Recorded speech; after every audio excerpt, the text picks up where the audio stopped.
What's up, guys? Phone mounts. That's the story of this video. Phone mounts, and what did I choose? I've been asked and asked and asked, and actually you guys aren't on a phone mount now. Where I'm a big fat boy, where this is the F350, and I'm actually just holding the camera. But this is what we want it to look like, right? So this video is going to be all about it. Stay tuned.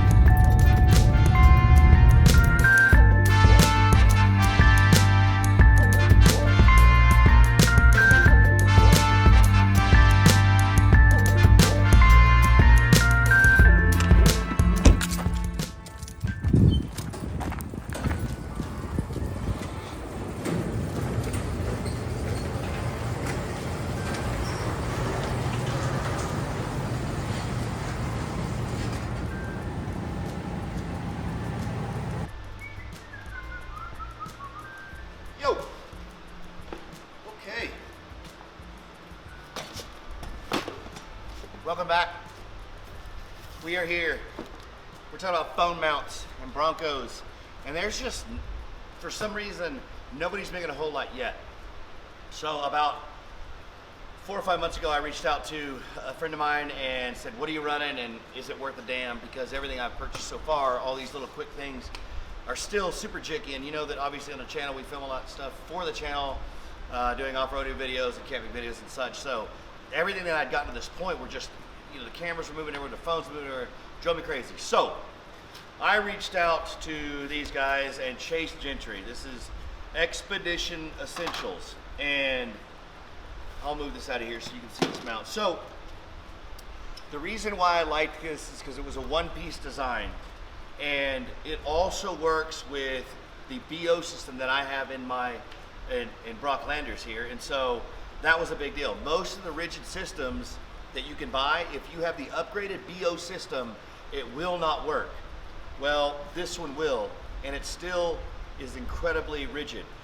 Not only is it pre-built with machined holes for diamond cut plates, one on each side, but they also have them across the front here as well. And so the neat thing about that is if you already have a diamond plate set up and some kind of like arm for a walkie-talkie or a cell phone mount that's already built on this, you can transfer that stuff right to here. And the neat thing about it is you can see the way it's built. So what it does is it sandwiches the forward dash in between here, and that's what creates the rigidity. That's why I went with this. Is it a little bit more expensive than some? Yes. But again, when you're actually trying to film, and even if you're just a vlogger or something that uses, you know, a mount on this, the constant chatter in your video will drive you bananas. And so it'll drive your viewers bananas. And so that's why I did this.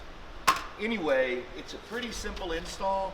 It comes with this plate and then a single bag of hardware. What I can tell here is a mounting plate, and then maybe this is an alignment. It looks like an alignment tool. And then a few screws. I mean, nothing very serious. And then when you look at the instructions, and actually the 13th direction in this instructions is your finish. So there's 13 steps. It's got to be really easy. I don't want to make this a long video. I say we jump into it. I just want to get these videos out to you guys so you can see what's available and see the tougher stuff that people like this on my channel and other people that do stuff like I do pick because of that, because it's a little more hardy, and those cheap things that you get off Amazon just end up moving too much for video quality. So I say we just jump into it and I show you where you can see it in the truck, and we'll just knock it out, right? Let's do it. Oh. This is Rock Landers.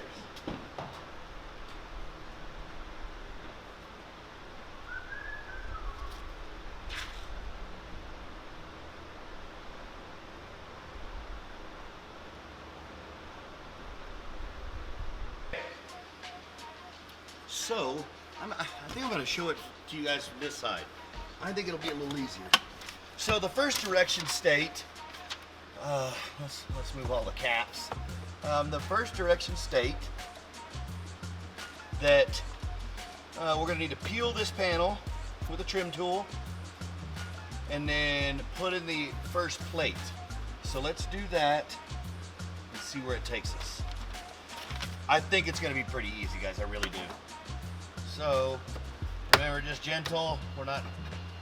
You're definitely not trying to do anything crazy to these things. Just kind of come across the edges. And I mean, I guess it's kind of scary, but that's it. That's pretty much it. So remember, once you pull this, don't hit your keys, don't turn it on. You don't want to cause any errors. There's a center press button in the middle of this clip. You press it in.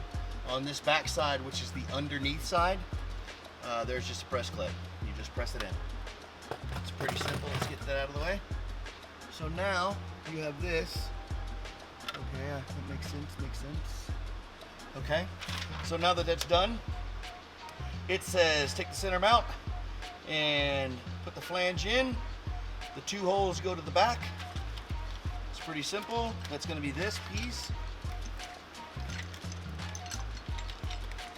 If we can get it open.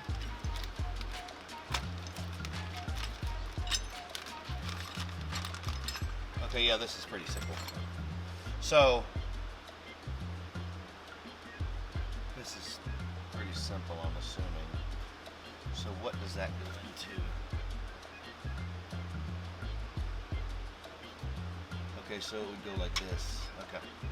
So, this, you're gonna have to pull your switch wire out of the way. And then that is going to set like that. Okay.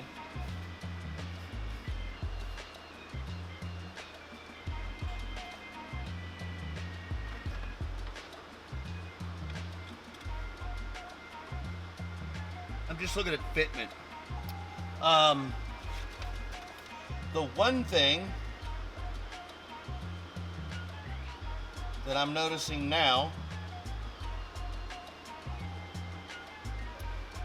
is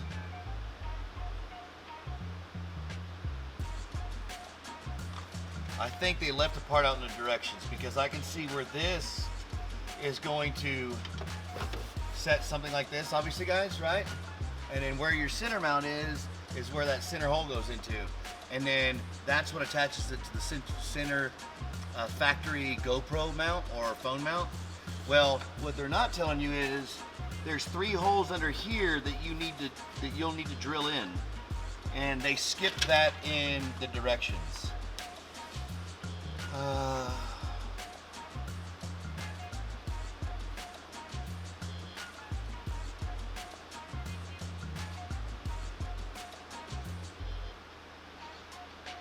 Yeah. That's the one thing that I'm noticing now.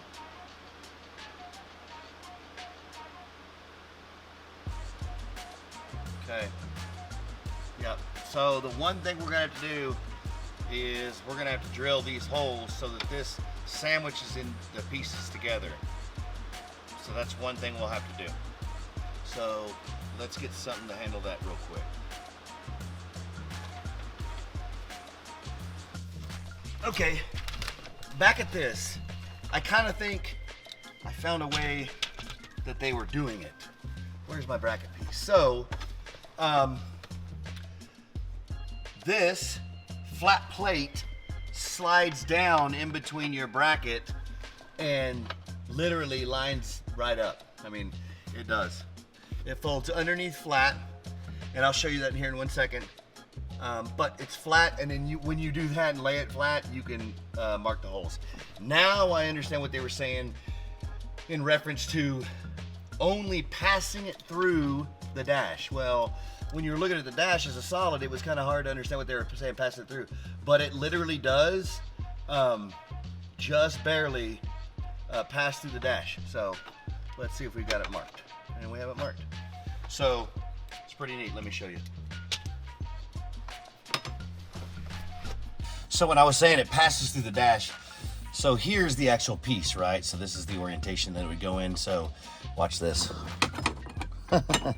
It folds like that and then turns flat. Oh, we'll get this guy out of your way so you can see it better. So it turns and folds flat against this plate. And Then when you slide the outer plate, it'll go on top of this and you'll be able to screw them together. This is attached to the bracketing system on the inside, and I'll show you that now. So right here is the internal bracket system. So you take this and lay it flat, mark your holes, and that's what attaches this bracket clamp to this, thus holding this clamp in place. Pretty simple.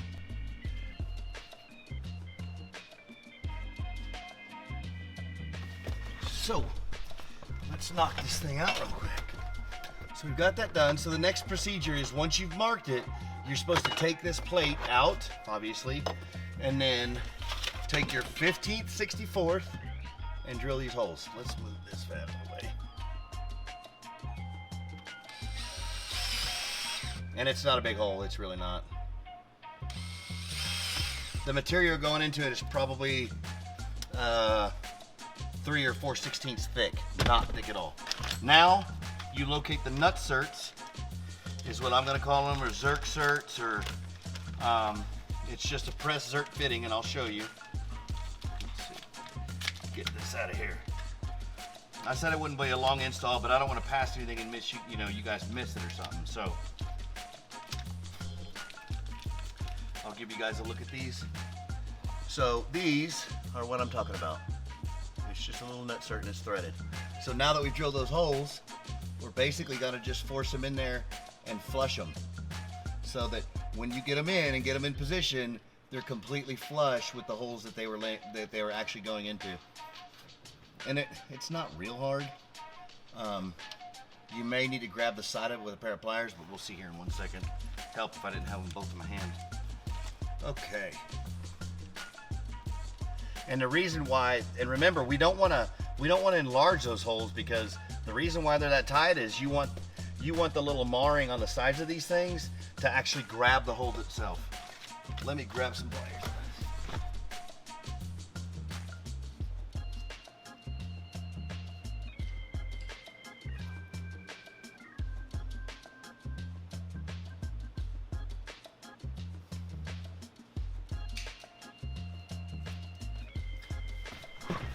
I got some reach arounds so that I can have some angle to it, because I was having a hard time getting it to line up the way it was trying to go in there. And now you've done that. Yeah, oh gosh, yeah, that was super easy, guys.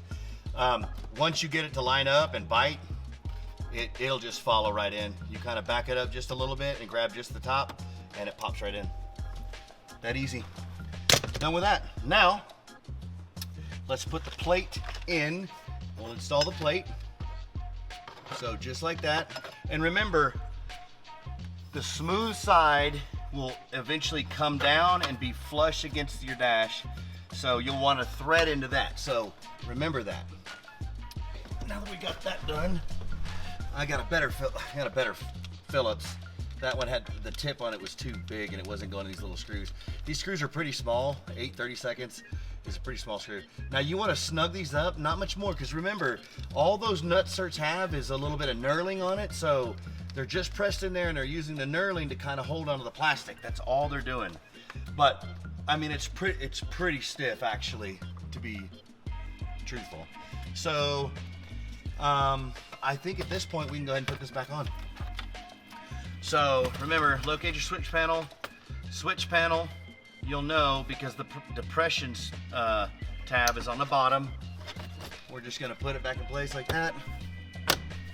That's it. Now, this goes on here.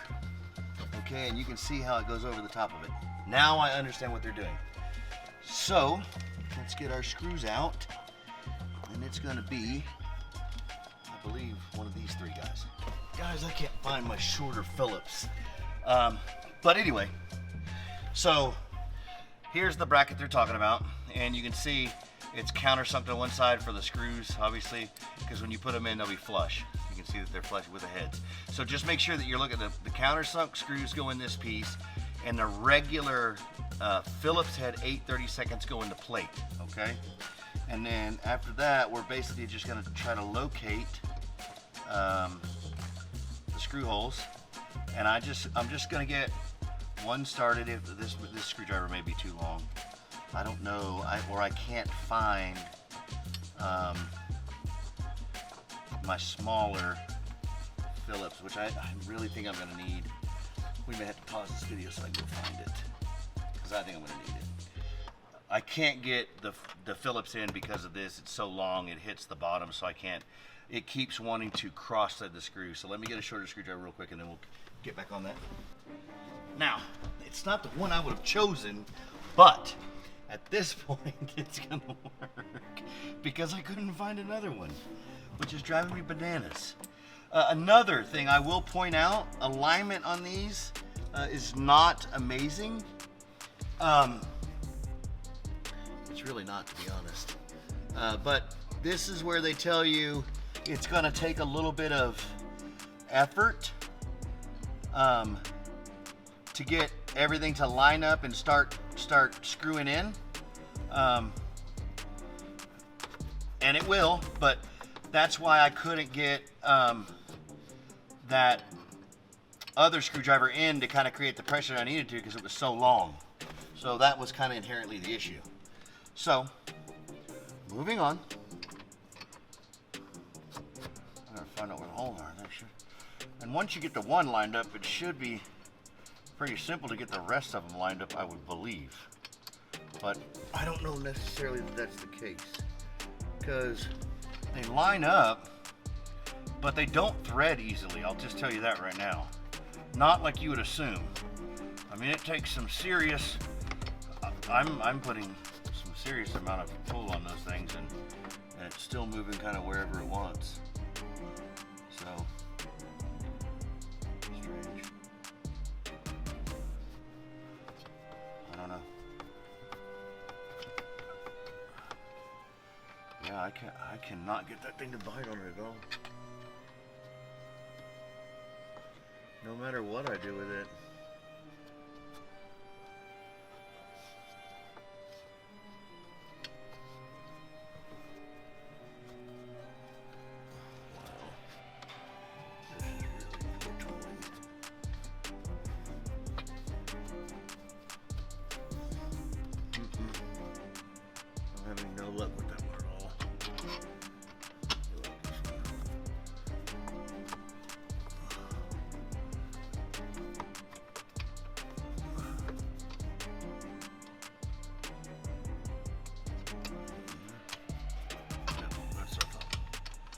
Okay, I say we start over, because we're going to have to thread these things. And this may be something you guys have to deal with, but whatever the case may be, we need to start over because they're not threading. And I don't know if it's the level of powder coat on them, but they're just not. And what's scary about that is if you go too hard, then they will cross thread. So that's kind of a booger. So let's get them all to start first, and then we'll go from there.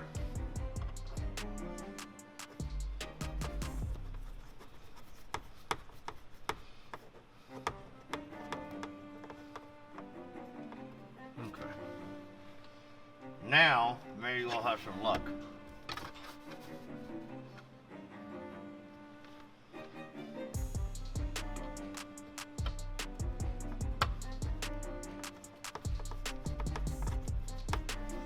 That's the first one.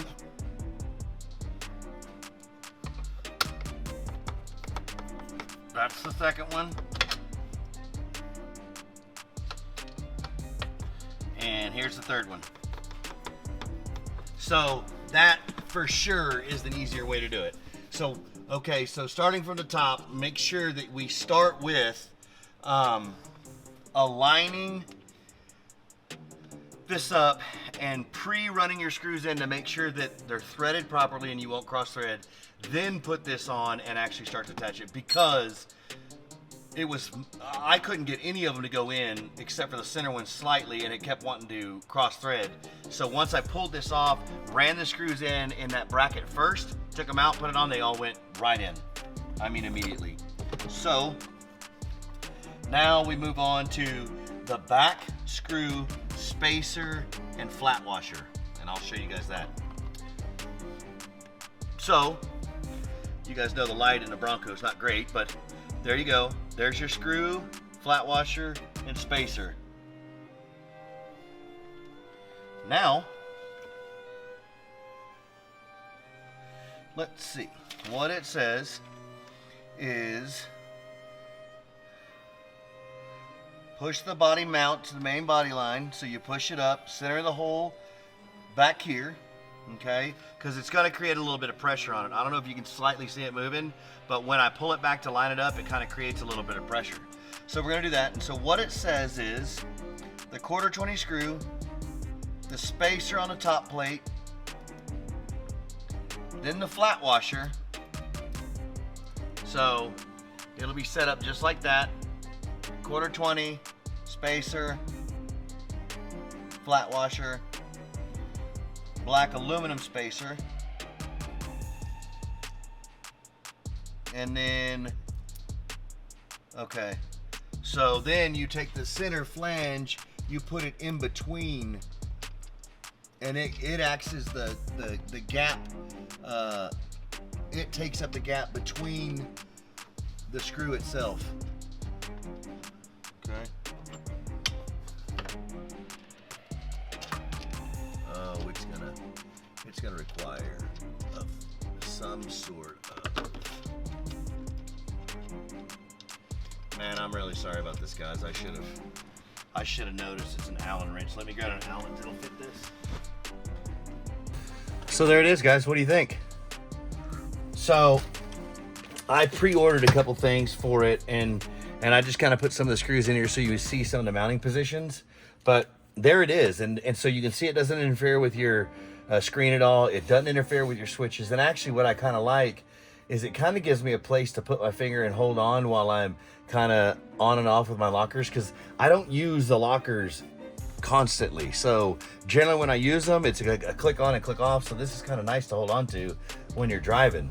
But anyway, what I wanted to show you is this is another one of their mounts. And so I run a two-way. I used to run, well, in all the other rigs, the Raptor, Fat Boy, in the Gladiator, in the Jeep, I ran actual built-in radios, and I've switched because it's a little easier than trying to remember having a handheld with you and having it charged along with your in-house radio when you're hopping out and, you know, guiding people and giving people instruction on a particular obstacle or something. It's just easier to run with that, because now I just keep it up here and keep it plugged into just like my Garmin. And so this is what's going to house that radio, and what I'll do is I'll just have it here, and I'll just change out this face, and it'll hold my radio. My handheld will be right here, and then of course my phone and laptop, and then it's got the rail for whatever else to put into. So that's it, guys. The fit and finish on it is really good, and if you want a solid product, this is really going to be one of the best ones I've found. I'll tell you that. Obviously I'm not sponsored, but we'll get this other piece mounted on and I'll show you to you, and we'll close this video out. Okay, so without getting the stuff out and kind of showing you guys, you'll see how it sets up.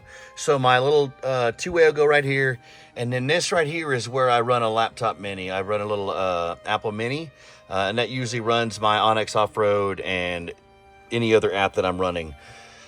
The reason why I run it down there and not up here is you'll see when you start wheeling, when you have things up here, it blocks your vision from seeing over the end of the hood and seeing obstacles and trying to get around and knowing where you're going. So I just adapted to this down and out of the way setup, and it works. I glance at it, see where the trail's going, and I kind of understand how much farther I have before I'm looking at a bypass or a turn. So anyway, that's it, man.